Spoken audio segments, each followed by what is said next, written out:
The most dangerous man in Arizona sat in a corner of a dusty tavern, deliberately dressed in rags, waiting to be threatened by the very outlaws he'd spent 6 months hunting. As the Russo brothers would soon discover, sometimes the prey you think you've cornered turns out to be the predator who's been stalking you all along. Before we jump back in, tell us where you're tuning in from, and if this story touches you, make sure you're subscribed, because tomorrow I've saved something extra special for you. Thorn Haven wasn't much to look at these days.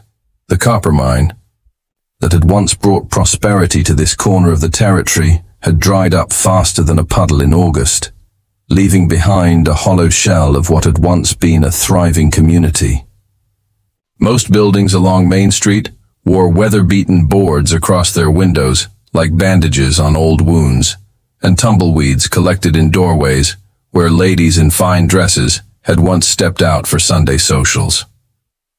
But for James Blackwood, known in wanted posters across 3 territories as Shadow, though no artist had ever managed an accurate sketch of his face, Thorn Haven was perfect. The very emptiness of the place, the way it clung to existence on the edge of the desert, made it ideal for what he had in mind. Here a man could sit quietly, observe, and wait for his prey to walk right into his carefully laid trap. Clara Winter's Tavern remained one of the few establishments still doing steady business, though these days her customers were more likely to be dusty travelers than local miners. The place smelled of coffee, stew, and decades of stories soaked into the wooden walls. Clara herself, a widow who'd inherited the place from her husband 3 years ago, ran it with quiet efficiency and an uncanny ability to read trouble in a man's eyes before his hand ever strayed toward his gun. James had chosen his spot carefully, a corner table that gave him clear views of both the entrance and the bar, while keeping his back to a solid wall. His worn coat concealed a physique honed by years of tracking the territory's most dangerous outlaws, and his calloused hands showed none of the lightning speed they were capable of. To anyone watching, he was just another tired traveler, the kind that passed through Thorn Haven like shadows across the desert, leaving no more impression than wind over sand. "More stew, mister?" Maria Santiago, Clara's young assistant, approached his table with a steaming pot.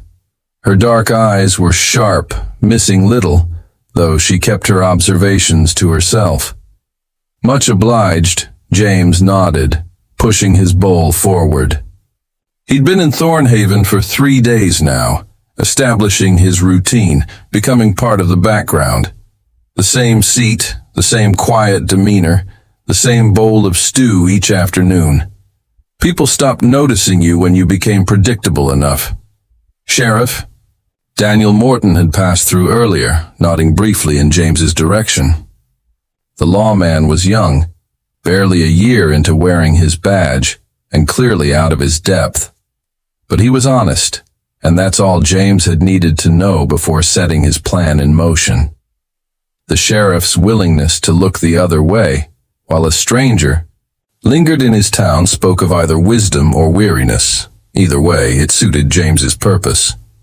Doc Henderson, the town's aging physician, sat at the bar nursing his customary afternoon coffee.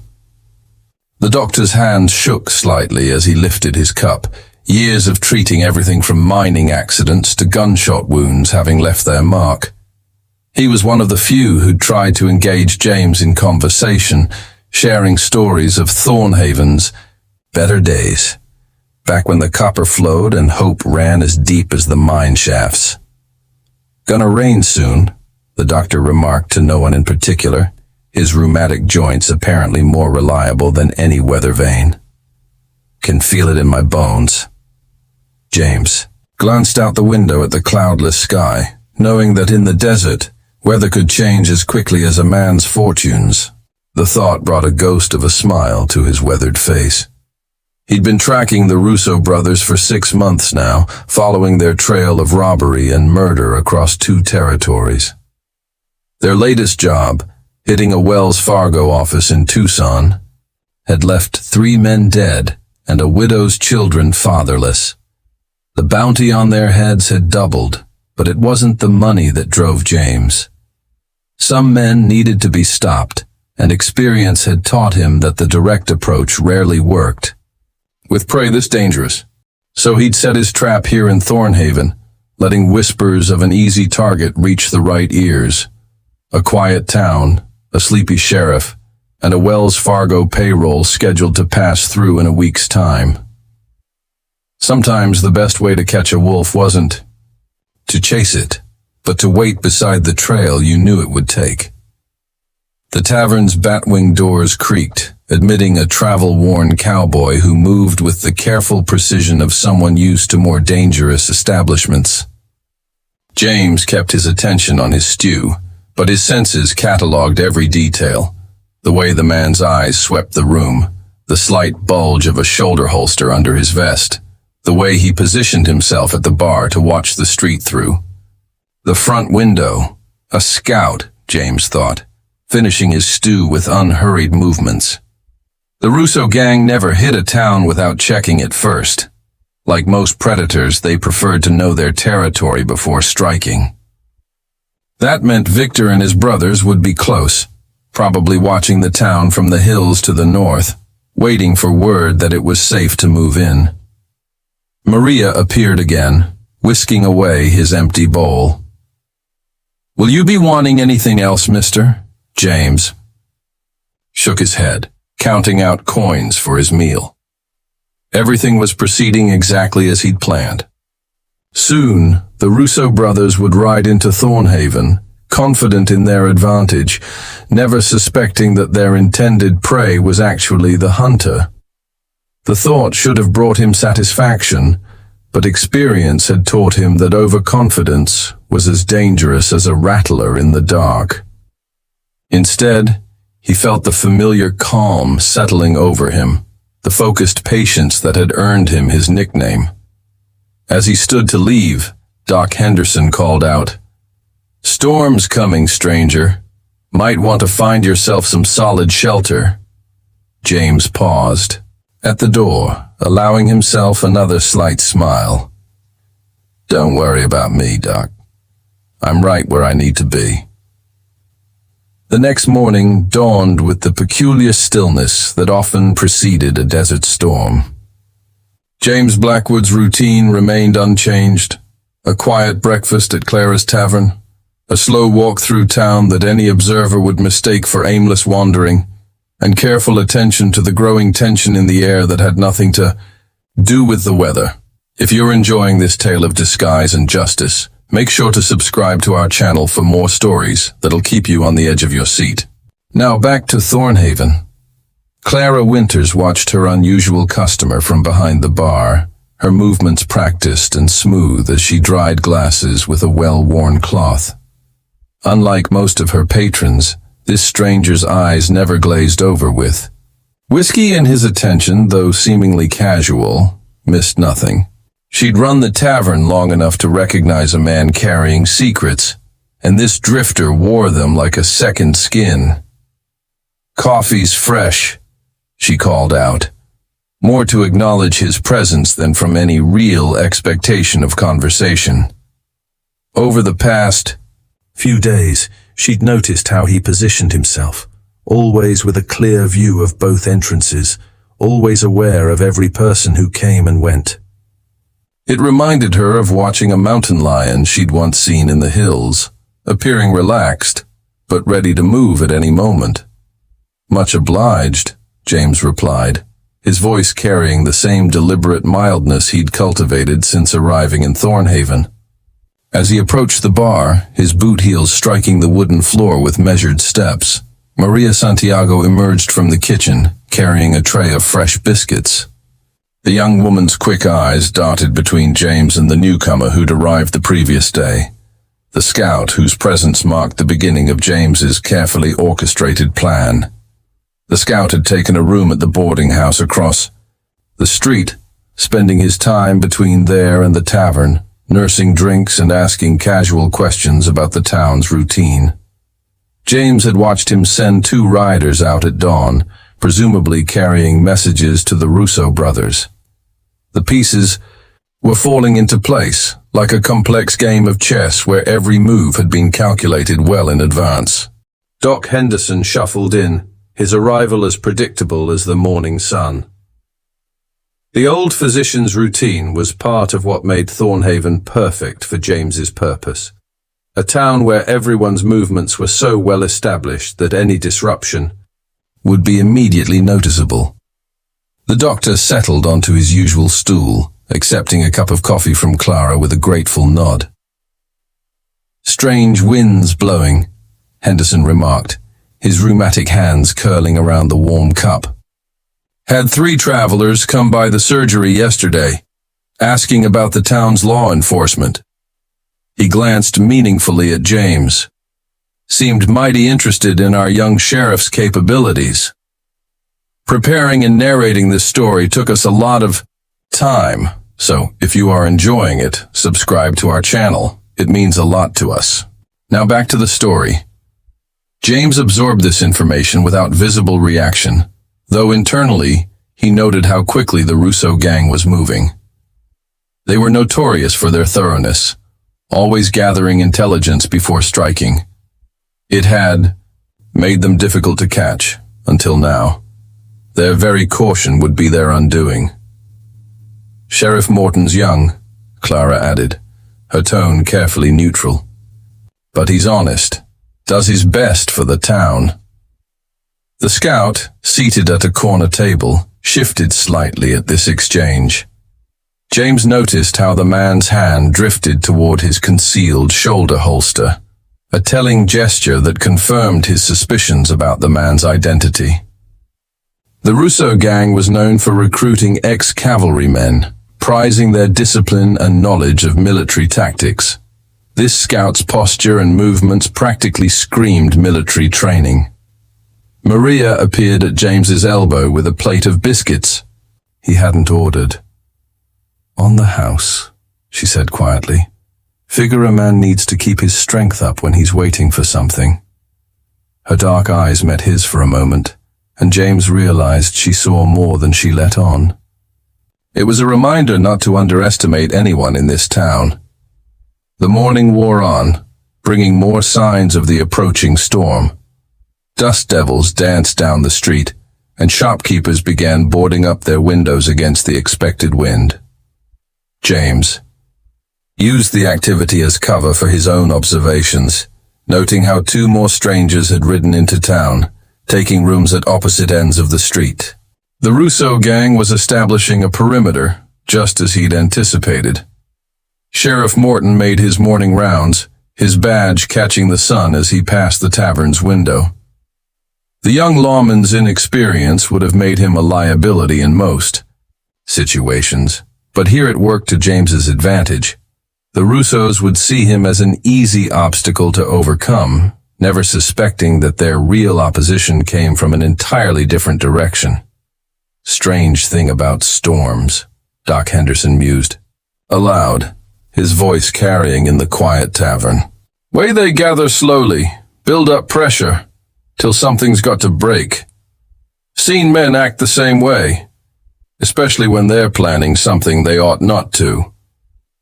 The scout's chair scraped back suddenly, his departure marked by the sharp bang of the batwing doors. James counted steps in his head, 5 to the street, 12 to the boarding house, time enough for a message to be sent. By sunset, he calculated, Victor Russo and his brothers would make their move, confident in their intelligence and their numbers. Clara began closing the shutters against the rising wind, each wooden panel falling into place with a decisive thud. The sound reminded James of closing cell doors, of traps springing shut. Soon, the Russo brothers would ride into the trap he'd set, thinking themselves the hunters rather than the hunted. Their reputation for violence, particularly Victor's fondness for unnecessary cruelty, had earned them not just bounties, but a special kind of attention from men like James. Men who understood that sometimes justice required patience, cunning, and the willingness to appear weak when you were actually strong. "Storm's almost here," Maria observed, pausing beside his table. "Mama always said big storms had a way of clearing the air, of washing away what needs to be gone." James nodded, allowing himself a small smile that never reached his eyes. "Your mama sounds like a wise woman." He stood slowly, maintaining his facade of mild-mannered weariness. "Think I'll head up to my room, wait out the weather." As he climbed the tavern's creaking stairs, James felt the familiar calm settling over him, the focused patience that had earned him the name Shadow in 3 territories. By tomorrow, the Russo brothers would ride into Thorn Haven, and a storm of an entirely different nature would break over the quiet town. But for now, he would wait and watch, and let his prey come to him. The storm broke over Thorn Haven just before sunset, bringing with it more than just rain and thunder. If you're captivated by this tale of justice in disguise, don't forget to subscribe and ring that notification bell, because the tension's about to rise even higher. Now, let's return to our story. James Blackwood stood at his second-floor window in Clara's tavern, watching lightning split the desert sky. The rain drove most people indoors, but his trained eye caught the movements of the Russo gang's scouts as they changed positions, setting up a net that they thought would trap their prey, but was actually drawing tight around themselves. Through the drumming of rain on the roof, he heard the distinctive rhythm of hoofbeats approaching from the north. 3 riders, moving fast despite the weather. His hand unconsciously traced the grip of his hidden Remington, concealed beneath his threadbare coat. The weapon was custom-made, balanced perfectly for his quick-draw style, though no one in Thorn Haven had yet seen him wear it openly. Below, Clara's tavern had grown busy as people sought shelter from the storm. Maria Santiago moved efficiently between tables, serving drinks and food while keeping a watchful eye on the growing tension. The scout who'd arrived yesterday now sat with 2 new men, their clothes rain-soaked but their gun belts conspicuously dry, suggesting they'd ridden in before the storm hit. Doc Henderson occupied his usual spot at the bar, though James had noticed. The old physician's drinking cup now held water instead of his usual coffee. The doctor's eyes were sharp tonight, his usual rambling stories replaced by watchful silence. Even Sheriff Morton had taken up position in the tavern, supposedly to wait out the weather, but James recognized the young lawman's nervous tells, the way his hand kept straying to his gun, how his eyes darted to each new face that entered. "Quite a storm," Clara remarked, as James descended the stairs, her voice carrying a warning meant for more than just weather. "Making everybody jumpy." "That it is," James agreed mildly, taking his usual corner seat. He'd chosen this position carefully. Clear view of both entrances, back to a solid wall, easy access to the back door if needed. More importantly, it let him watch the street through the rain-streaked windows, where dark figures occasionally moved through the downpour like sharks circling in deep water. Maria brought him his usual bowl of stew without being asked, but this time she lingered a moment longer than necessary. "My brother Luis," she said quietly. "He works the stage station up north. Saw 3 men earlier today, asking about the Wells Fargo schedule. One had a scar that split his right eyebrow." Her eyes met James's briefly. "Like the man in those wanted posters. Victor Russo's distinctive scar, earned in a prison break 2 years ago, was as good as a signature." James nodded slightly, acknowledging the information without revealing its significance. "Best your brother keeps that to himself for now," he advised softly. "Safer that way." The batwing doors swung open, admitting a gust of rain-laden wind and a tall figure in a dripping duster. The newcomer moved with the fluid grace of a predator, his scarred face marking him instantly as Victor Russo himself. Two more men followed, him in. His brothers Marco and Leon, though few outside law enforcement circles knew the family connection. The tavern's ambient noise dropped noticeably, like birds falling silent at a hawk's approach. "Nasty night to be out," Victor announced to the room at large, his voice carrying the kind of authority that expected immediate attention. Water dripped from his duster, forming small pools on the wooden floor. "Good thing we found such a welcoming town." Sheriff Morton's hand had drifted closer to his gun, but James saw the slight tremor in the young lawman's fingers. Doc Henderson slowly set down his water glass, his weathered face carefully blank. Clara continued wiping the bar with practiced motions, though her knuckles had whitened around the cloth. "Welcome to Thorn Haven," Clara replied evenly. "What can I get you, gentlemen? Whiskey?" Victor decided, sprawling into a chair that gave him a clear view of the room. "And information. Heard there might be some business opportunities in these parts." His eyes swept the tavern's occupants, dismissing most as inconsequential until they reached James in his corner. "Ain't that right, friend?" James looked up from his stew with carefully crafted mildness. "Wouldn't know about that," he replied, his voice carrying just the right note of timidity. "Just passing through myself." Marco Russo, the youngest brother, laughed, a sharp, ugly sound. "Ain't we all just passing through, looking for opportunities?" His hand rested casually on his gun belt, thumb brushing the elaborate Mexican silverwork that had become another signature of the gang's robberies. Leon, the middle brother, had taken up position near the bar, his ferret-like eyes constantly moving, assessing threats and exits with professional precision. James noted how the three brothers had automatically spread out, creating a triangle of coverage that spoke of long practice and tactical training. Thunder rolled overhead, rattling the windows in their frames. In that moment of natural drama, James caught Victor's subtle hand signal to his men outside, a gesture that confirmed at least 4 more gang members were positioned around the tavern, waiting in the storm-swept darkness. "Heard tell there's a Wells Fargo shipment coming through soon," Victor continued, his tone conversational, but his eyes hard as desert flint. "Good-sized payroll for the copper mine over in Silver Creek. Shame if anything happened to delay its arrival." Sheriff Morton straightened slightly. "That kind of talk isn't welcome here," he declared, trying to put authority into his young voice.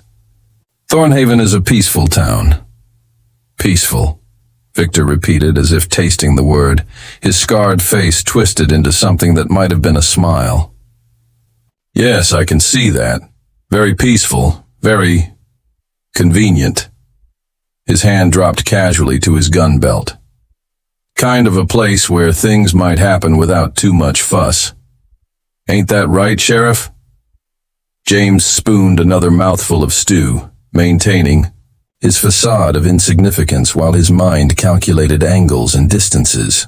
The Russo gang was playing this exactly as he'd predicted, establishing dominance, spreading fear, setting up their operation with the same methodical precision that had made them so successful and so difficult to catch. Until now, the storm continued to rage outside. But within Clara's tavern, a different kind of pressure was building. Soon, very soon, all the careful preparations and patient waiting would come to fruition. James just had to maintain his masquerade a little longer, letting the Russos believe they were the hunters rather than the hunted. If you're drawn into this tale of hidden identities and approaching justice, make sure to hit that subscribe button. because the tension's about to reach new heights.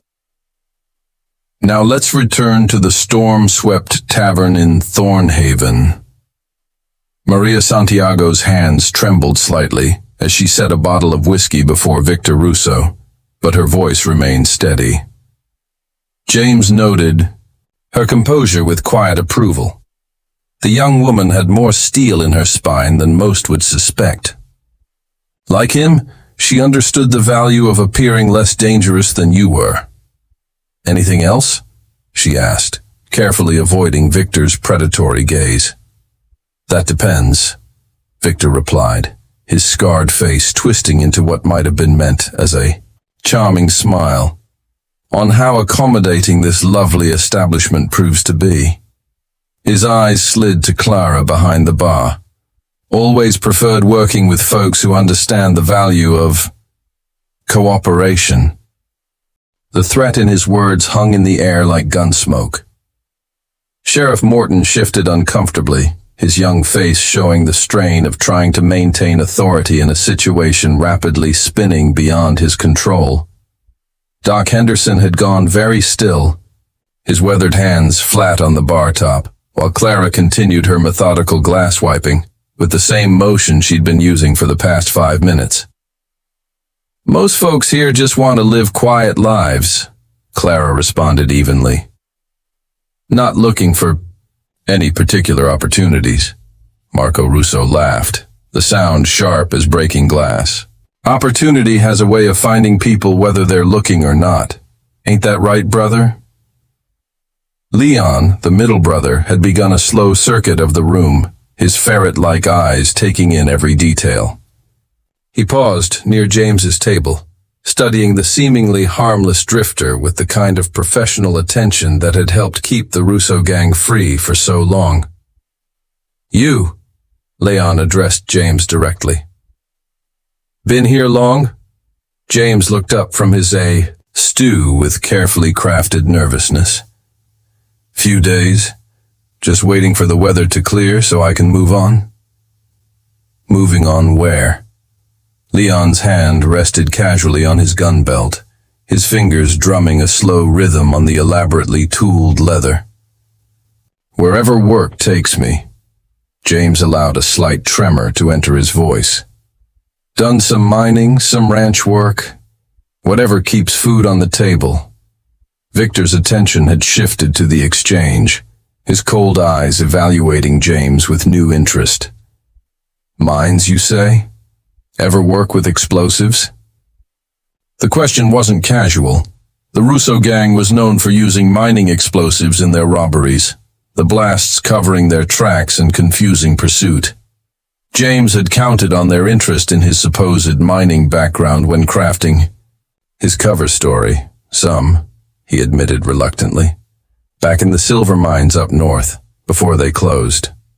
Thunder crashed overhead, rattling the windows in their frames. In that moment of natural drama, James caught the subtle exchange of glances between the brothers. They were playing their roles perfectly, following the script he'd laid out for them without even knowing it. Maybe we should discuss potential. Employment, Victor suggested, his tone friendly, but his eyes hard as desert flint. Private-like. Why don't you join us at our table? It wasn't a request. James rose slowly, carefully maintaining his facade of nervous compliance.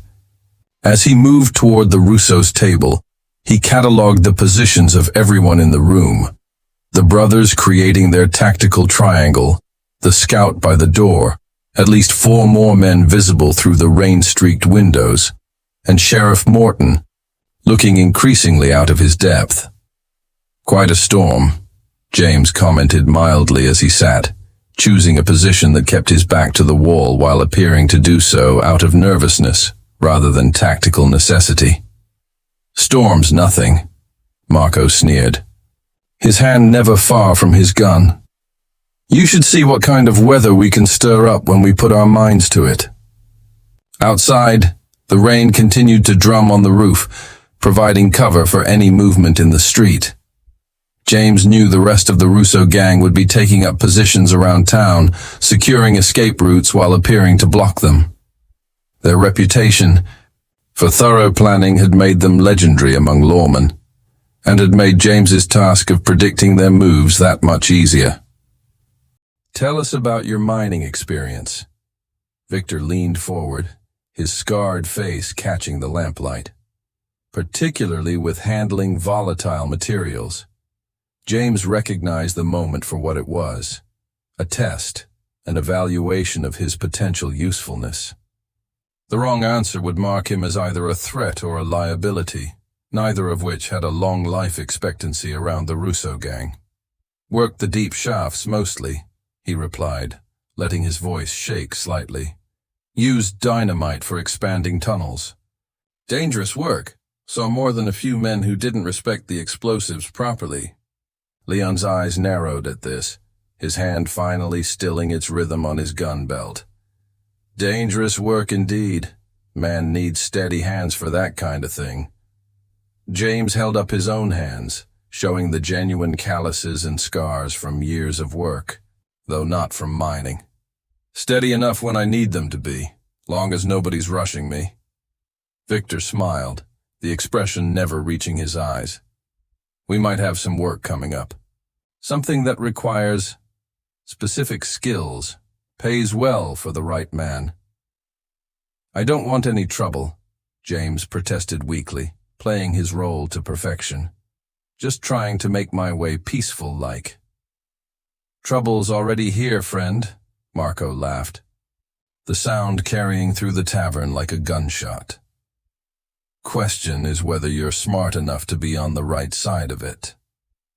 Maria passed by their table, ostensibly gathering empty glasses, but her dark eyes missing nothing.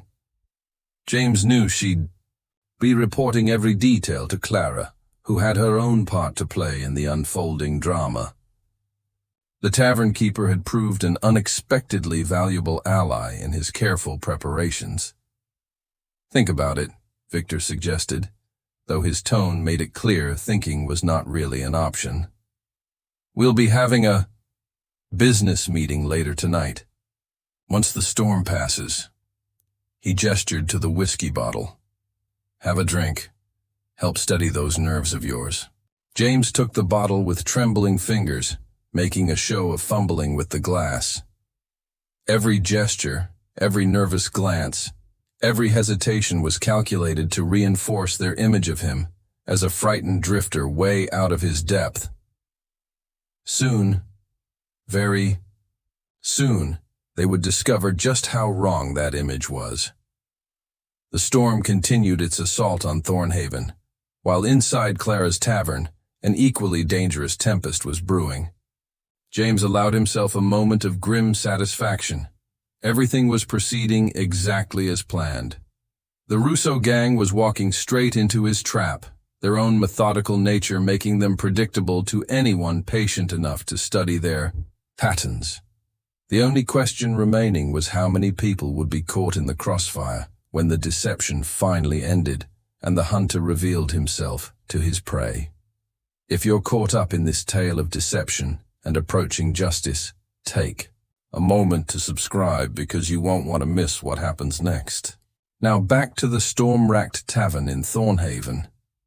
Thunder rolled across the desert like distant artillery fire as the evening wore on. James maintained his charade of nervous compliance, watching through downcast eyes as the Russo gang continued their methodical takeover of the tavern. Victor had positioned his men with tactical precision, 2 by the front door, 1 watching the back, others visible through the windows at key points around the building. Clara's tavern had emptied of regular customers, leaving only the core players in this deadly game. The Russo brothers, their immediate gang members, Sheriff Morton looking increasingly uncomfortable by the bar, Doc Henderson nursing his water with grave attention, and Maria moving between tables with calculated efficiency. "Storm's setting in proper now," Leon observed, his ferret-like eyes never still. "Nobody'll be moving around town tonight. Perfect weather for private business discussions." Victor nodded, the scar above his eye catching the lamplight. Indeed, it is, brother. Indeed it is. He turned his cold gaze on James. Speaking of business, our friend here was about to tell us more about his experience with mining explosives. James let his hands tremble slightly as he set down his barely touched whiskey. Not much to tell. Mostly just following orders from the foreman, setting charges where I was told. Man in our line of work needs to think for himself, Marco interjected, his tone carrying an edge of threat. Can't always wait for orders. Which is why I left the mines, James replied, letting defeat color his voice. Wasn't cut out for making those kinds of decisions. Prefer simple work these days. Victor's scarred face twisted into what might have been amusement. Simple work doesn't pay much, friend, but a man with your specific experience could earn more in one night than a year of simple work would bring. Maria approached their table, ostensibly to clear empty glasses. As she reached for Victor's glass, her sleeve caught on his gun belt, causing her to stumble slightly. The gang leader's hand shot out, catching her wrist in a grip that made her gasp. Careful there, senorita. Victor's voice carried a honeyed menace. Wouldn't want any accidents. James felt his muscles coil instinctively, but maintained his fearful facade. He'd seen enough of Victor Russo's handiwork to know the man's casual cruelty was as natural as breathing. The wanted posters didn't mention how many witnesses had disappeared after the gang's robberies, but James had tracked enough cold trails to know the pattern. My apologies, senor. Maria pulled free, her dark eyes flashing briefly toward James before she retreated to the bar where Clara stood, outwardly calm but gripping a shotgun beneath the counter. Pretty thing, Marco commented, watching Maria's departure with predatory interest. Might have to stick around Thorn Haven for a while after our business is concluded.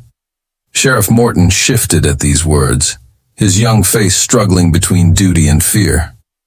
Now see here, he began, but Doc Henderson's hand on his arm stopped him. More coffee, Sheriff? The old physician interrupted smoothly. Weather like this, a man needs to stay warm.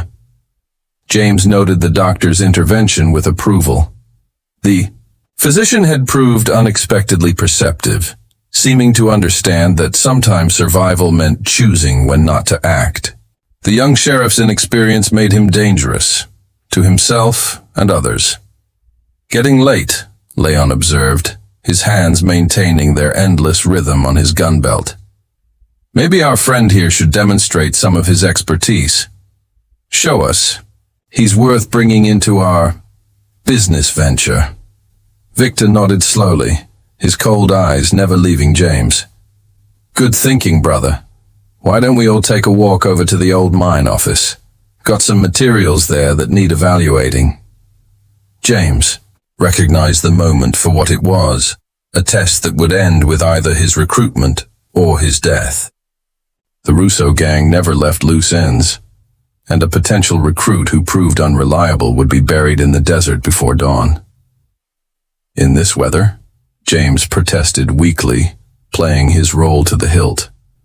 Surely waiting for morning would, now. Victor's voice cut like a razor. Unless you're not really the mining man you claim to be? The threat hung in the air like gun smoke. James let his shoulders slump in apparent defeat. As you say, though I'll need my coat from upstairs. I left some technical drawings in the pocket that might be useful. Victor nodded to Marco. Go with him. Make sure he doesn't get lost. As James stood, following Marco toward the stairs, he caught Maria's eye briefly. The slight nod she gave him confirmed that everything was in place. The careful preparations he'd made over the past 3 days about to bear fruit. Those drawings better be worth the wait, Marco growled, following James up the creaking stairs. Brother Victor doesn't like wasting time. Oh, they're worth something, all right, James replied mildly, maintaining his nervous demeanor while calculating angles and distances. The upper floor of the tavern was dark, lit only by occasional flashes of lightning through rain-streaked windows. Thunder crashed overhead as they reached James's room, momentarily masking all other sounds. In that instant of natural concealment, James allowed himself a small, grim smile. The Russo gang's reputation for methodical planning had made them predictable to anyone patient enough to study their patterns. Now that very predictability would be their undoing. The storm continued its assault on Thorn Haven, while inside Clara's tavern, the carefully laid trap was about to spring. James knew that within the next few minutes, his identity would be revealed, one way or another. The only question was how many of the Russo gang would realize their mistake before it was too late. If this tale of hidden identities and approaching justice has caught your attention, don't forget to subscribe, because what happens next will leave you breathless. Now, let's return to the darkened upper floor of Clara's tavern. James's room was pitch black, save for the occasional flash of lightning through the rain-lashed window. Marco Russo stood in the doorway, his silhouette outlined against the dim light from the hallway, hand resting casually on his gun. "Get your drawings, and let's go," Marco ordered, impatience evident in his voice. "Brother Victor doesn't like to be kept waiting." James moved into the darkness with the careful movements of a seemingly nervous man. "Just need to light the lamp," he muttered, his voice still carrying its cultivated tremor. "Can't see a thing." "In here." Lightning flashed again, illuminating the room in stark white for a split second. In that instant, Marco caught a glimpse of something that made his hand tighten on his gun, a stack of wanted posters on the small desk, his own face among them. "What the—" he started to say, but James was already moving. Years of experience had taught James that the most dangerous moment in any deception was when it began to unravel. The key was to control that unraveling, to choose the exact moment when the hunter revealed himself to the prey. In the pitch darkness of the room, with thunder masking any sounds from below, that moment had arrived. Marco's gun had barely cleared its holster when James struck. The youngest Russo brother was fast. His reputation wasn't unearned, but he'd spent his life relying on his speed with a gun. He wasn't prepared for the lightning-quick hand that caught his gun arm, nor for the precise pressure points that sent numbing pain shooting through his nerves. The gun clattered to the floor as Marco opened his mouth to shout a warning. James's other hand clamped over his mouth with surgical precision, fingers finding exactly the right points to restrict both sound and movement. The whole exchange had taken less than 3 seconds. "Now then," James whispered, his voice no longer carrying any trace of fear or uncertainty. "We're going to have a quiet conversation about choices and consequences. Not if you understand." Marco's eyes were wide in the darkness, recognition and fear finally dawning as he connected the dots. The careful preparation, the too perfect setup, the precise way James had orchestrated this confrontation. He nodded slowly. "Good. I'm going to remove my hand, and you're going to tell me exactly how many men your brother has positioned around town. Remember, if you raise your voice even slightly, it'll be the last sound you make."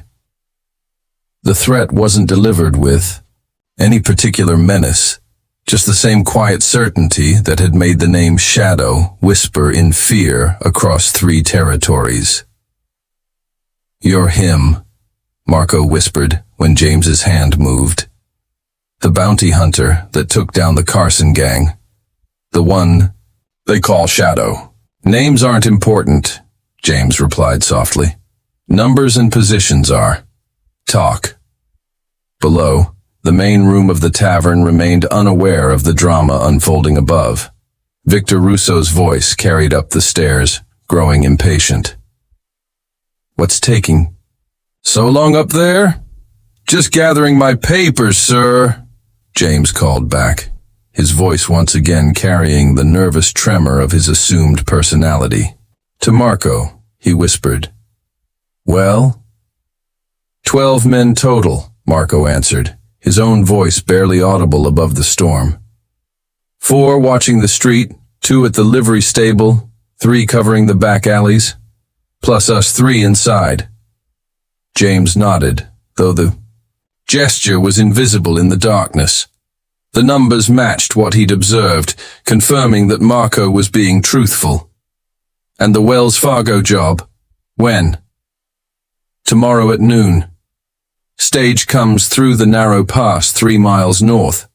Got charges set to bring down the cliff walls, trap them in the kill zone." Marco's words tumbled out in a frightened whisper. "Listen, I can help you. I'm not like Victor. I never wanted the killing. Just let me help me." James's voice carried a trace of amusement. "You already have. Everything you just told me simply confirms what I already knew. Your brother's methodical nature makes him predictable to anyone patient enough to study his patterns." Another flash of lightning illuminated the room, revealing James's face clearly for the first time since they'd entered. Marco saw none of the fearful drifter now, only the cold, professional focus of a man who'd spent years hunting the territory's most dangerous outlaws. "Victor's going to figure it out," Marco warned, desperation creeping into his whisper. "He always figures things out."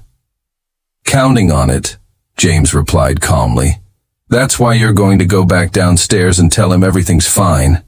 You're going to lead him right into the trap he thinks he's setting for me." "And if I don't?" James's grip tightened slightly, finding pressure points that sent waves of pain through Marco's shoulder. "Then the doctor downstairs gets some unexpected practice removing bullets. Your choice." Thunder crashed overhead as Marco considered his options. Below, Victor's voice carried up the stairs again, the edge of suspicion now evident. "Marco, what's the delay?" "Coming, brother," Marco managed to call out, his voice only slightly strained. "Just helping him gather some complicated drawings." James released his grip but kept close enough to react if Marco tried anything foolish. "Smart choice. Now, let's talk about exactly what you're going to say when we go back down. Your brother thinks he's the hunter here.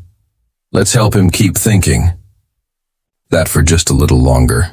Lightning flashed again, and in that stark illumination, Marco saw something in James's eyes that made him shudder. The focused patience of a predator who'd spent months stalking his prey, waiting for exactly this moment.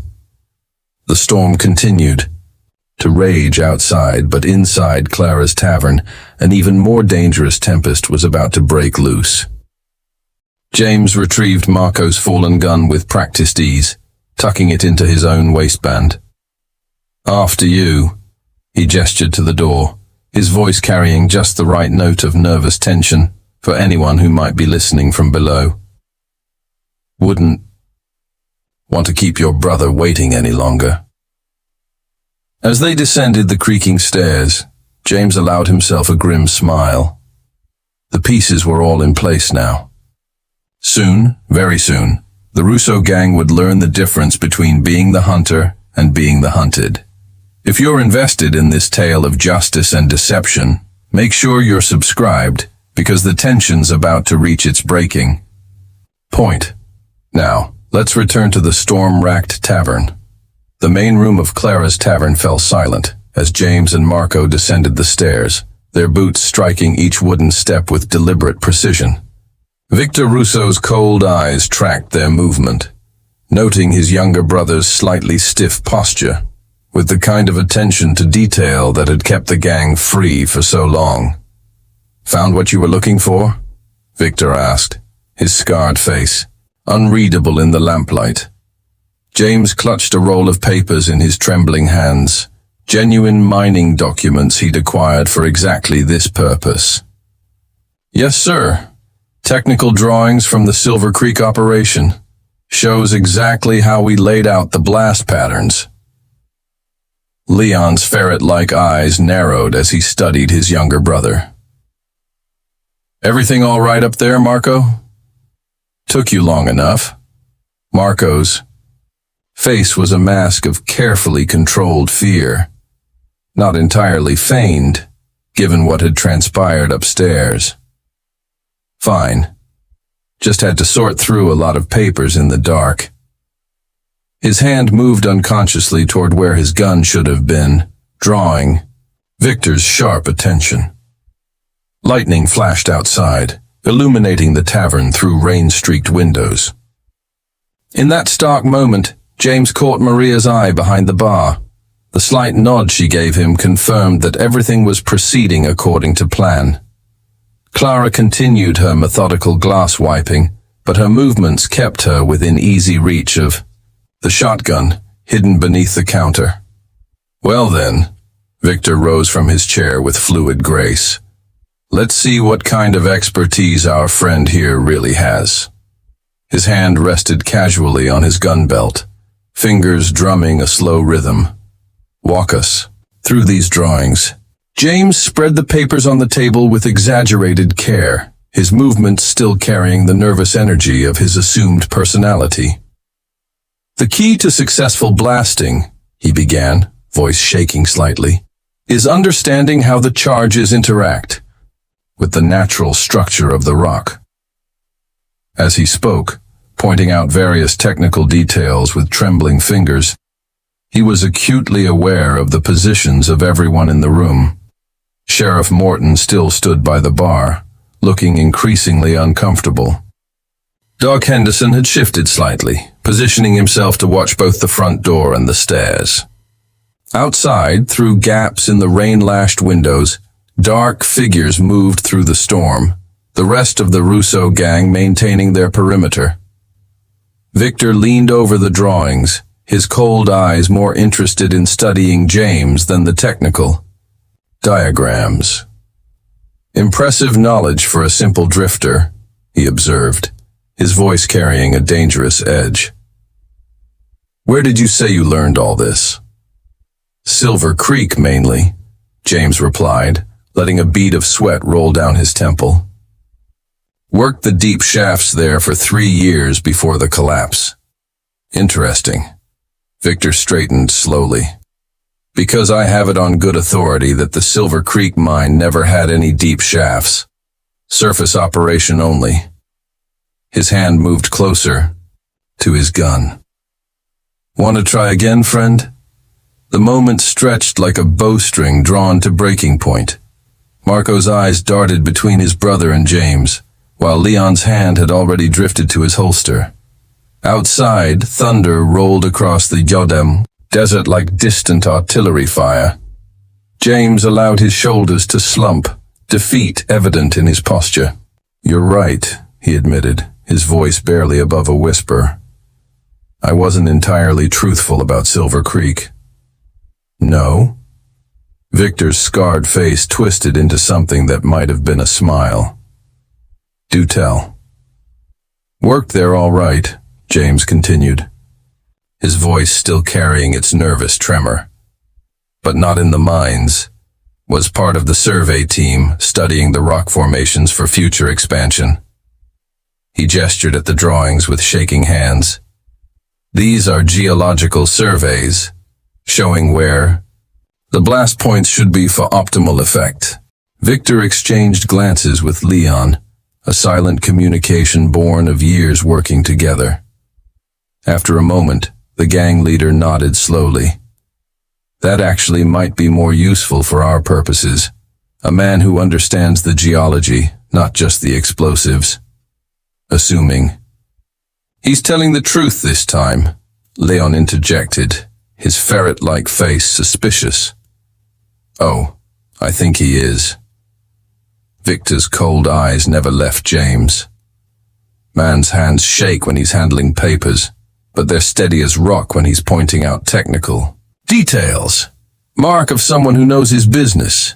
He paused, studying James with predatory intensity. Though I do wonder what else he might be lying about.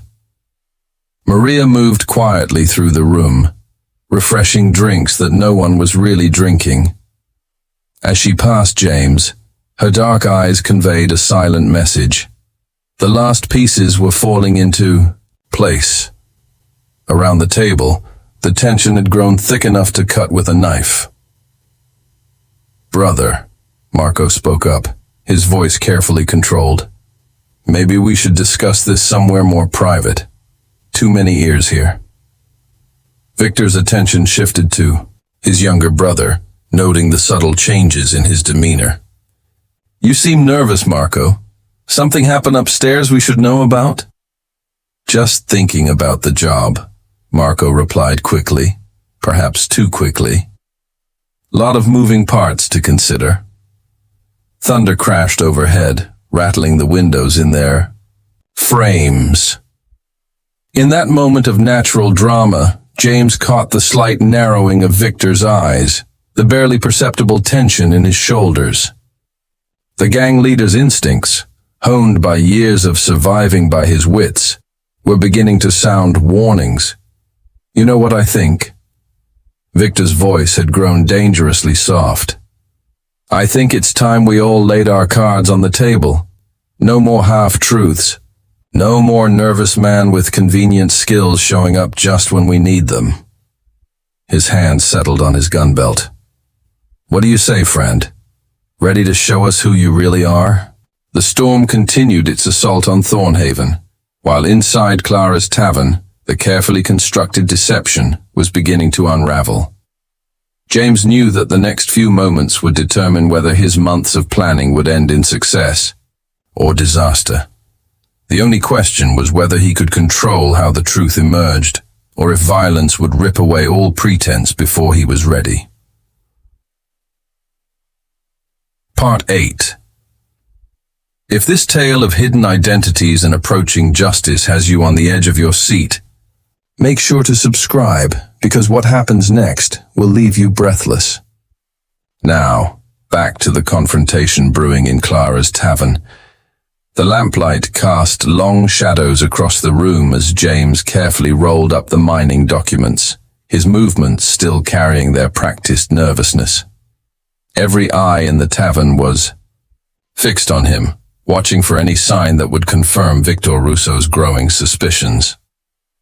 "Cards on the table," James repeated softly, his voice still trembling slightly. "Dangerous game, Mr. Russo. Man never knows what kind of hand he's really holding." Victor's scarred face twisted into something between a smile and a snarl. "Speaking from experience, are you? Man who lies about one thing tends to lie about others." His cold eyes flicked to Marco, who stood unnaturally still. "Isn't that right, brother?" Marco's face had gone pale, caught between his brother's dangerous scrutiny and the memory of what had transpired upstairs. "Just thinking we should be careful," he managed, his voice tight. "Man's technical knowledge could be useful." "Oh, I'm sure it could be," Victor agreed, his tone carrying lethal softness. "Question is, useful to whom?" His fingers drummed a slow rhythm on his gun belt. "You seem awful interested in my brother's welfare all of a sudden. Something happened up there that changed your mind about our friend here?" Lightning flashed outside, illuminating the rain-streaked windows and the dark figures still maintaining their perimeter around the tavern. In that stark moment, James caught Clara's eye behind the bar. The slight nod she gave him confirmed that everything was still in place, waiting for his signal. "Your brother's a smart man," James replied, allowing a hint of steel to enter his voice for the first time. "Knows how to recognize when a situation's changing." Leon's ferret-like eyes narrowed at this subtle shift in James's demeanor. His hand had already drifted closer to his gun, reading the growing tension in the room with professional expertise. "Brother," He addressed Victor without taking his eyes off James. Maybe we should have this discussion somewhere more private. Oh, I think this is exactly where we need to have it. Victor's voice had grown dangerously quiet. Right here, where everyone can see what happens when people try to play games with the Russo gang. His cold eyes swept the room, taking in Sheriff Morton's nervous stance by the bar, Doc Henderson's careful stillness, Maria's deliberately casual movements as she wiped down nearby tables. Thunder rolled overhead as Victor continued. You see, a man in my position learns to read people. Learn to spot the little tells that give away their true nature. He gestured at James with his free hand. Like how our friend here has hands that shake when he's handling papers, but are steady as rock when he thinks no one's watching. Or how he positions himself in corners with clear lines of sight to all exits, not like a nervous drifter, but like someone used to watching his back. James allowed a small smile to touch his lips, though it never reached his eyes. Observant man, Mr. Russo. Must be why you've stayed free so long. Among other reasons, Victor agreed, his scarred face unreadable. Like knowing when someone's been laying a trap, thinking they're clever enough to catch the Russo gang. His hand settled more firmly on his gun. Think about traps, though. They work both ways. Sometimes the hunter becomes the hunted. Marco shifted uncomfortably, his hand moving unconsciously toward where his missing gun should have been. The motion drew Victor's sharp attention immediately. Something wrong, brother? Victor's voice carried deadly curiosity. You seem awfully concerned about your weapon tonight, almost like someone might have relieved you of it upstairs. The tension in the room ratcheted up another notch. Outside, the storm continued its assault on Thorn Haven, while inside Clara's tavern, years of careful planning balanced on a knife's edge. Want to know what I think? Victor continued, his eyes never leaving James. I think we've got ourselves a visitor. Someone who's been watching us, studying our patterns, waiting for the right moment. His scarred face twisted into a predatory smile. Someone who's made quite a name for himself hunting men like us. They call him Shadow, don't they? Because no one ever sees him coming until it's too late. James straightened slowly, letting the nervous tremor fall away from his posture like a discarded coat. When he spoke, his voice carried none of its previous uncertainty. Names aren't important, Mr. Russo. Actions are. Choices. Consequences. Consequences, Victor repeated, as if tasting the word. Like what happened to the Carson gang? Or the Thompson brothers? All those outlaws who disappeared after a quiet stranger came to town. They made their choices, James replied simply. Just like you're making yours right now. The storm outside seemed to hold its breath, a momentary lull in the thunder creating a silence heavy with potential violence. Sheriff Morton's hand had drifted toward his gun, but Doc Henderson's slight headshake kept him from drawing. The old physician had seen enough gunfights to know this was beyond the young lawman's capabilities. You've been hunting us for months, Victor stated, not a question, but a realization. All those near misses, those close calls, you were hurting us here, to this town, this moment. Smart man, James acknowledged quietly. Figure that out all by yourself, or did Marco's missing gun give it away? The tension in the room had grown almost unbearable. Leon's hand now rested openly on his holster, while Marco looked like a man watching his own execution approach. Through the windows, the dark figures of the rest of the Russo gang could be seen moving closer, drawn by some instinct that told them their leaders were in danger. You know what happens next, don't you? Victor's voice had grown soft as a rattler's warning.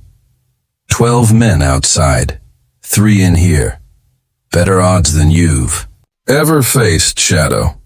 No matter how fast you are, you can't take all of us. James's smile grew slightly wider, though his eyes remained cold as desert stars. Who says I have to? If you're gripped by this tale of revelation and approaching justice, don't forget to subscribe, because the moment we've been building toward is about to explode. Now back to the deadly standoff in Clara's tavern. Lightning flashed outside, illuminating the tavern in stark white for a split second. In that frozen moment, James caught sight of subtle movements throughout the room.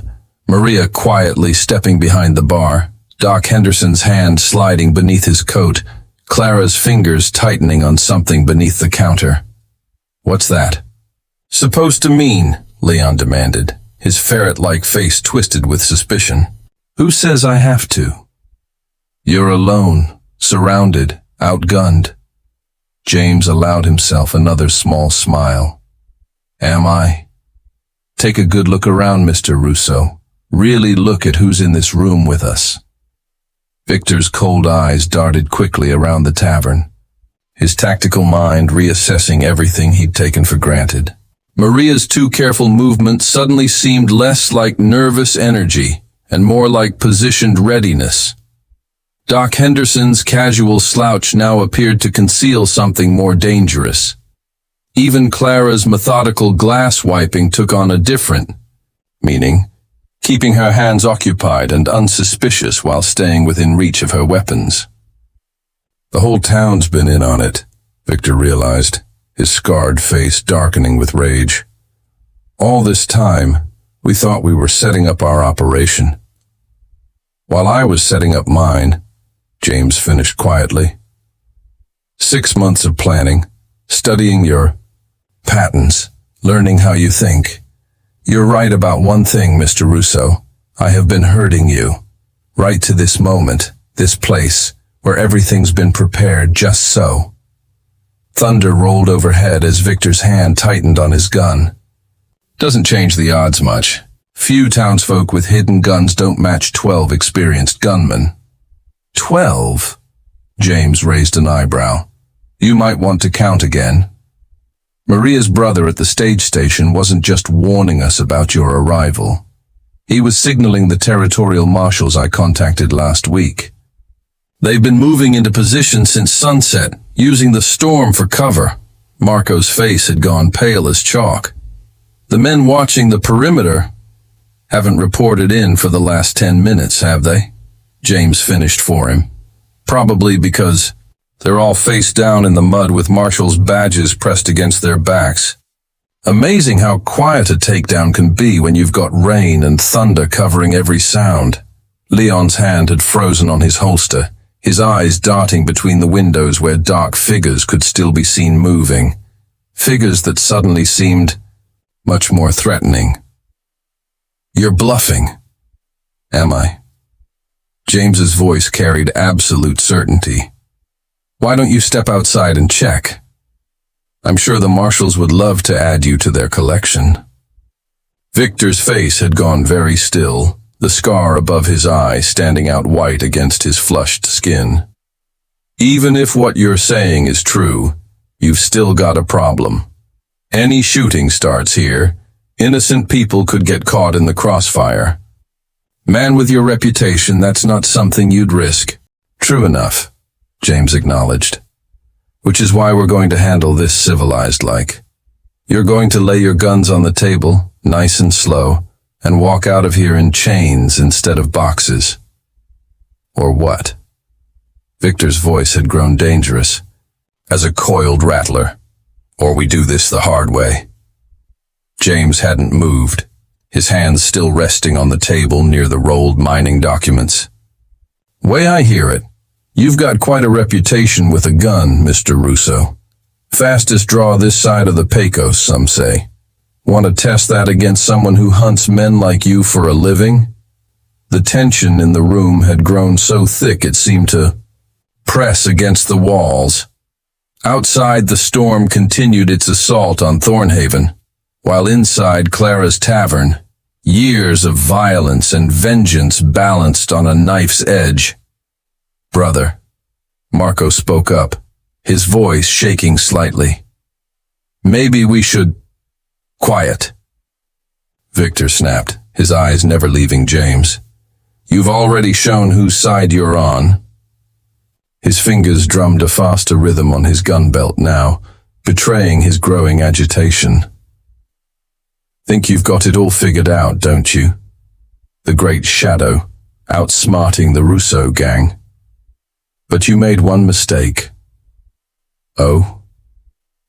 James's expression remained neutral, though his muscles had coiled imperceptibly, ready for whatever came next. You let me choose the ground. Victor's scarred face twisted into a savage grin. Been watching you too these past few days.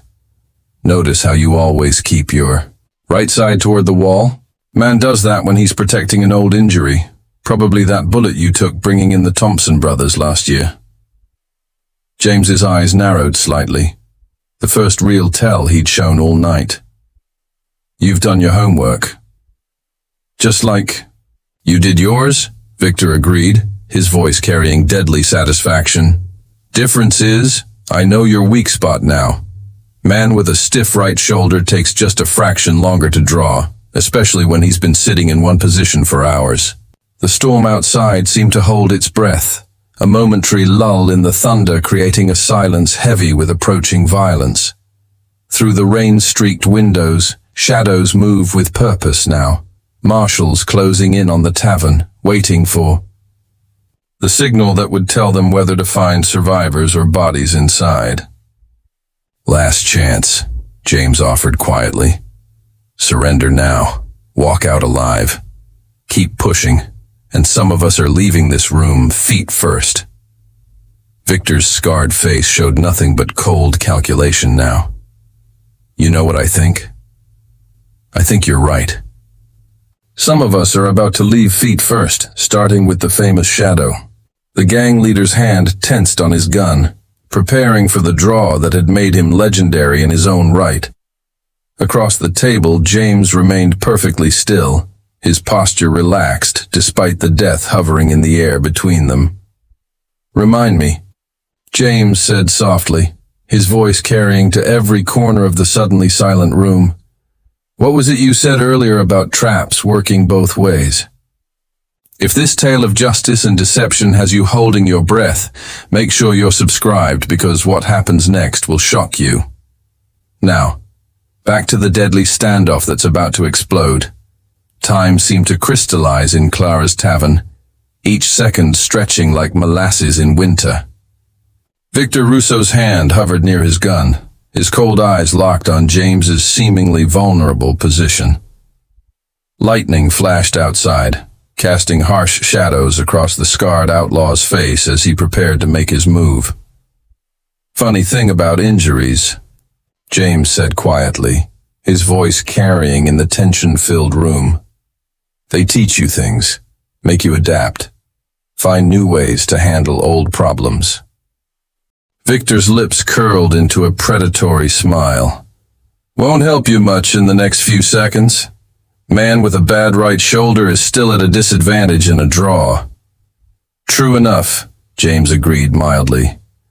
If he's fool enough to try drawing right-handed, realization hit Victor a fraction of a second too late. His eyes widened as James's left hand moved with impossible speed, sweeping aside his coat to reveal not just one holster, but two. And the left-hand rig rode at exactly the angle needed. For a cross-draw, the gang leader's legendary speed didn't fail him. His gun cleared leather in a blur of motion that had made him feared across 3 territories. But James had already been moving, his left hand drawing with the practiced fluidity of countless hours of preparation. The sound of their shots merged, with a crack of thunder, momentarily deafening everyone in the tavern. Victor's bullet passed through the space where James had been a heartbeat before, smashing into the wall behind him.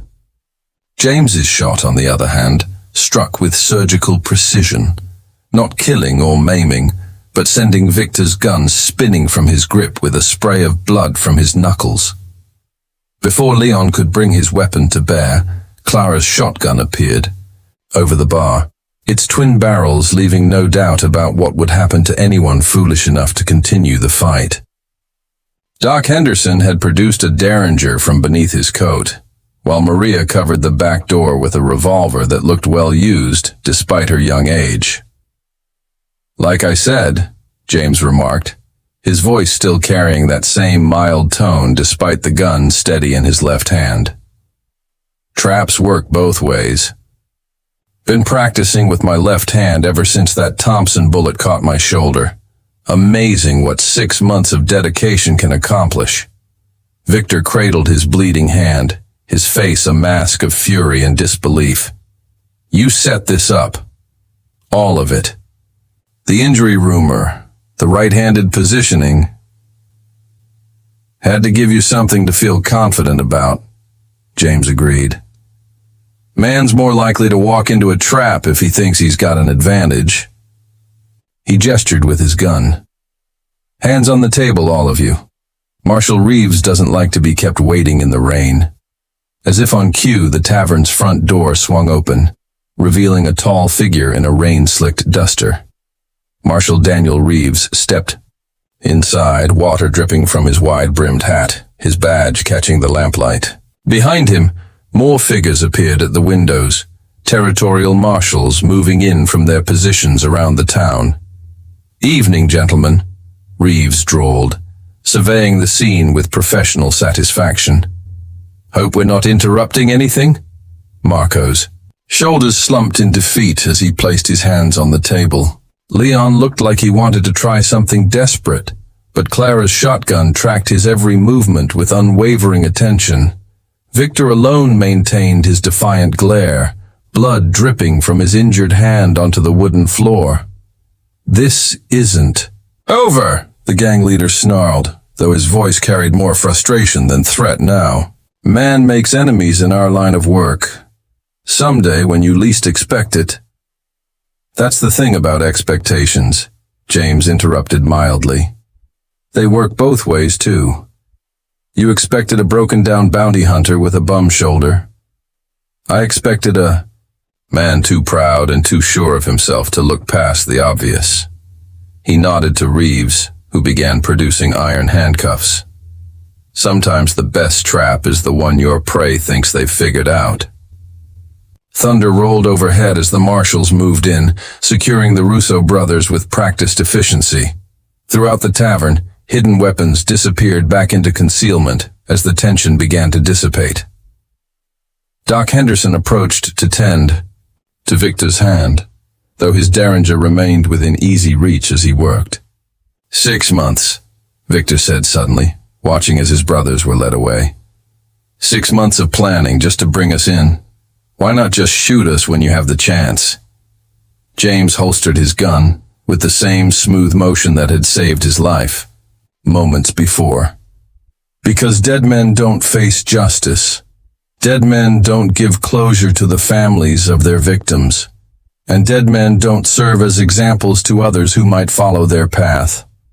Clara emerged from behind the bar, her shotgun finally lowered but not yet put away. "Town owes you a debt, Mr. Blackwood. Or should we call you Shadow now?" "James will do just fine," he replied with a small smile. "Shadow's just to name some. Writer came up with because it sounded dramatic in the papers." Maria began lighting more lamps, pushing back the darkness that had gathered during the confrontation. Outside, the storm was beginning to ease, as if nature itself recognized that the violence it had hidden was finally spent. "You'll testify?" Marshal Reeves asked, securing the last set of handcuffs around Victor's wrists. "Wells Fargo's offering a hefty reward, but we'll need your statement to make the charges stick." James nodded, watching as the Russo brothers were led out into the rain. "I'll testify.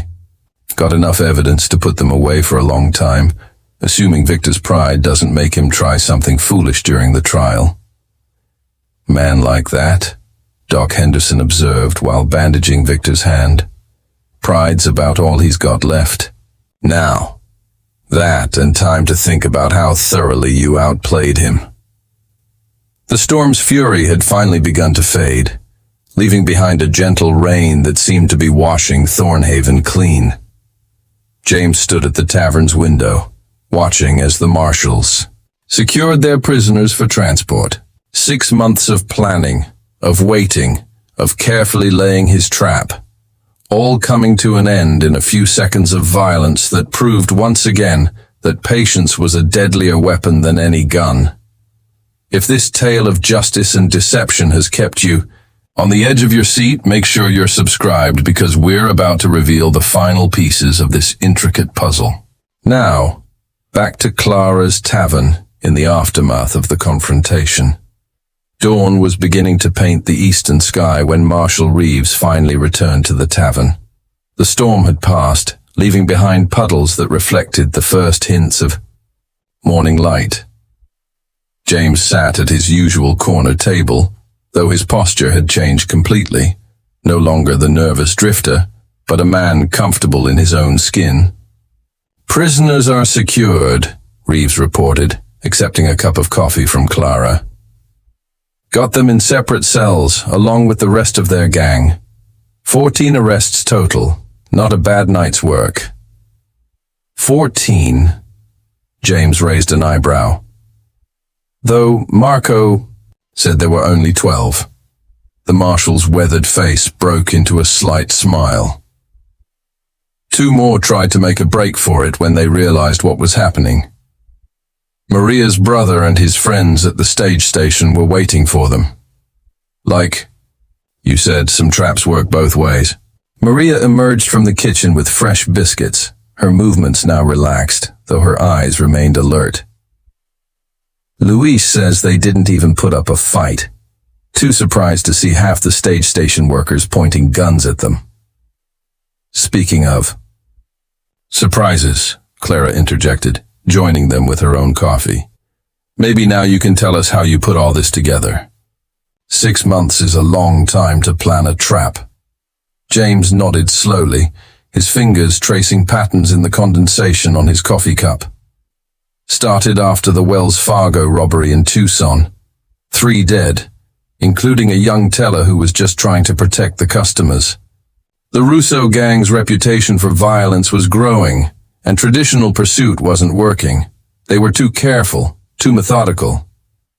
So you decided to use their own methods against them," Doc Henderson observed, settling into a nearby chair. The old physician had finally put away his derringer, though the weapon's presence had surprised many during the confrontation. "Exactly," James confirmed. "Studied their patterns, learned how they chose their targets. They always did extensive reconnaissance, always looked for quiet towns with inexperienced law enforcement." He nodded apologetically to Sheriff Morton, who had joined them after helping secure the prisoners. "No offense intended." The young sheriff managed a weak smile. "None taken. Still can't believe you managed to coordinate all this without me catching on." "That was part of the plan," James explained. "Your honest inexperience made the trap more convincing. The Russo gang would have been suspicious of any town with a hardened sheriff." "But how did you know they'd come here?" Maria asked, setting down the biscuit plate. "Thorn Haven is not the only quiet town in the territory." James's face showed a hint of satisfaction. "That's where the Wells Fargo schedule came in. Worked. With them to spread word of a special payroll shipment, bigger than usual, with only basic security. The kind of target the Russos couldn't resist." "And the mining documents?" Clara inquired. "Were those real?" "Real enough," James nodded. "Bought them off a retired surveyor in Silver Creek. Needed something authentic to back up my cover story. The Russos always did their homework. They would have checked any technical details I provided." Marshal Reeves whistled softly. "Must have cost a fair bit, setting all this up. Living here for days, buying documents, coordinating with all of us. Worth every cent, James replied firmly. Not just about the reward money. Had to stop them before they killed anyone else. Their robberies were getting more violent, more reckless. It was only a matter of time before more innocent people got caught in the crossfire. Sheriff Morton leaned forward, curiosity overcoming his earlier embarrassment. But why the whole act with the injured shoulder? Why let them think they had an advantage? A ghost of a smile touched James's lips. Because men like Victor Russo are predictable in one crucial way.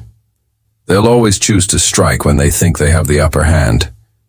The shoulder injury rumor, the right-handed positioning, even the nervous act. It all gave them a false sense of confidence, made them sloppy. And the left-handed draw?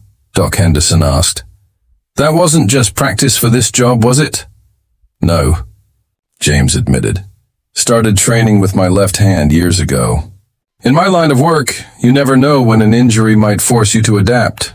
The Thompson brothers' bullet just gave me extra motivation to perfect it. Clara refilled their coffee cups, her movements thoughtful. The whole town could have been at risk if things had gone wrong. Why trust us with something this dangerous? Because I did my homework too, James replied simply. Spent weeks learning about Thorn Haven and its people before ever setting foot here. Knew I'd find allies who understood that sometimes facing danger is better than living in fear of men like the Russos. Maria nodded firmly. After what happened to my cousin's family in Tucson during that robbery, some risks are worth taking to see justice done. The morning sun had begun to streak through the windows, casting long shadows across the tavern floor. Outside, the town was coming to life. Its citizens emerging to find their quiet community had been the stage for an elaborate trap that had finally caught one of the territory's most dangerous gangs. Victor won't go quietly, Marshal Reeves warned, his expression serious. Man like that, with his reputation, he'll try something before the trial. Counting on it, James replied calmly. That's why I'll be personally escorting them to the territorial prison. One last leg of the journey, one last chance for them to make a choice about how this ends. The marshal studied him for a long moment before nodding. You've thought of everything, haven't you? Had to, James said simply. When you're hunting men like the Russos, the smallest oversight can get you killed. Or worse, get innocent people killed. Sometimes the best way to serve justice is to make sure every detail is perfect, every contingency planned for. The morning light continued to grow stronger, promising a clear day after the storm. In Clara's tavern, the small group sat together, sharing coffee and conversation as they began to process the events of the night. The tension that had filled the air for days had finally broken, replaced by a quiet satisfaction that justice, patient and carefully planned, had finally been served. If this tale of justice served has captured your imagination, make sure you're subscribed because tomorrow's story will take you on another unforgettable journey. Now, let's conclude our tale in Thorn Haven. 3 days after the storm that had changed Thorn Haven forever, James Blackwood stood on the boardwalk outside Clara's tavern. The morning stage would be arriving soon to take him and his prisoners to the territorial capital, where the Russo brothers would finally face justice for their crimes. Sure you won't stay longer? Clara asked, joining him in the early morning light. Town could use a man with your abilities. James shook his head, a slight smile touching his weathered face. Appreciate the offer, but I've got other work waiting. Other men like the Russos need to be brought in. Other traps to set? Maria added, emerging from the tavern with a package of food for his journey. Sometimes the best way to catch dangerous men is to let them think they're the hunters, James replied, accepting the package with a nod of thanks. The Russos won't be the last to learn that lesson. Down the street, Marshal Reeves supervised as his deputies prepared the prison wagon. The Russo brothers would ride separately, a precaution James had insisted upon. Victor's hand was properly, bandaged now, but his cold eyes still carried murderous intent whenever they fell on the man who had outmaneuvered him. Got word from Wells Fargo this morning, Doc Henderson reported, joining them on the boardwalk. Reward money's been authorized. Quite a sum, splitting it between all of us who helped. Keep my share, James said quietly. Put it toward fixing up the town. Maybe helping that young teller's family in Tucson. Sheriff Morton approached, looking more confident than he had during the entire operation. Marshal Reeves offered me a deputy position, he announced. Says I handled myself well during the excitement. You did, James confirmed. Keep your head, follow instructions. Don't let pride get in the way of doing what needs to be done. Make a good lawman with that attitude. The young sheriff straightened slightly at the praise. Learned a lot, watching how you handled everything.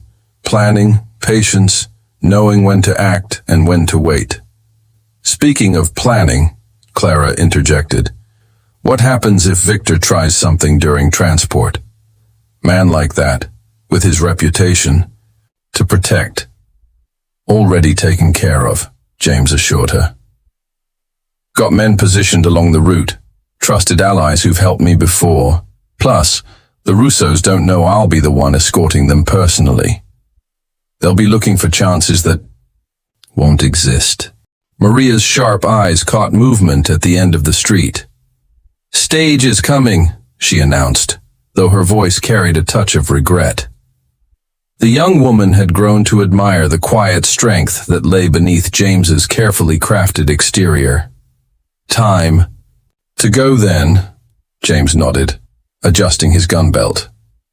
The left-handed rig was clearly visible now. No more need for deception or hidden weapons. Marshal, are the prisoners ready? Reeves waved in confirmation, his deputies already moving to secure the wagon. Victor's voice carried clearly in the morning air, cursing his captors with creative venom, while his brothers maintained sullen silence. You know, Doc Henderson mused. For all their reputation, the Russo gang fell pretty easily once someone took the time to understand them, to use their own methods against them. James's face showed a hint of satisfaction. Most dangerous. Men have patterns, Doctor. They develop habits, routines, ways of thinking that make them predictable if you study them long enough. The trick is having the patience to wait, to watch, to plan every detail. And the courage to spring the trap when the time comes, Clara added, remembering the lightning-fast draw that had ended Victor's reign of terror. That too, James acknowledged, though sometimes the bravest thing is choosing not to draw, not to fight, waiting for the right moment, even when everything in you wants to act. The stage has reached the end of Main Street now, its arrival marking the end of this chapter in Thorn Haven's history. James turned to face the small group that had helped him bring down one of the territory's most dangerous gangs. Town owes you a debt, Sheriff Morton said formally, extending his hand. James shook it firmly. Town paid its debt by being exactly what I needed, a place where good people were willing to stand up against men like the Russos. Couldn't have set the trap without every one of you playing your parts perfectly. Will we see you again? Maria asked, voicing the question everyone was thinking. Hard to say, James replied honestly. My work takes me where it's needed. But if you ever hear about a quiet stranger asking questions about dangerous men, well, he smiled slightly. Might be worth watching how the story unfolds. Clara stepped forward and, to everyone's surprise, hugged him briefly. Be careful out there. Men like Victor Russo have long memories and longer reach. That they do, James agreed, his voice carrying quiet confidence. But so do I. And I've got something they don't. The patience to wait, to watch, to plan. Makes all the difference in this line of work. The stage driver called out, announcing their imminent departure. James picked up his trail gear and the food package Maria had prepared. Around him, Thorn Haven was coming fully awake, its citizens emerging to witness the departure of the man who had turned their quiet town into a trap for outlaws. "One last thing," he said, pausing at the edge of the boardwalk. "If anyone asks about what happened here, about how the Russo gang finally met justice, we'll tell them the truth," Doc Henderson finished for him. "Sometimes the most dangerous man in the room is the one nobody notices, the one patient enough to wait for exactly the right moment." James nodded in appreciation. As he walked toward the stage, his spurs marking a steady rhythm on the packed earth, the morning sun caught the silver of his gun belt and the quiet purpose in his stride. He was no longer the nervous drifter who had sat in Clara's tavern nursing a water glass. He was Shadow again, the hunter of dangerous men, moving on to his next target, his next carefully planned trap. Behind him, Thorn Haven stood peaceful, in the morning light, its citizens watching as their unlikely protector prepared to escort his prisoners to justice. The story of how a bounty hunter's patience and planning had brought down the notorious Russo gang would be told and retold, growing with each telling until it became legend. But the truest part of the tale would always be the simplest. That sometimes, the best way to catch a predator is to let them think they're the hunter, right up until the moment they realize they've become the prey. Up next, you've got two more standout stories right on your screen. If this one hit the mark, you won't want to pass these up. Just click and check them out. And don't forget to subscribe and turn on the notification bell so you don't miss any upload from us.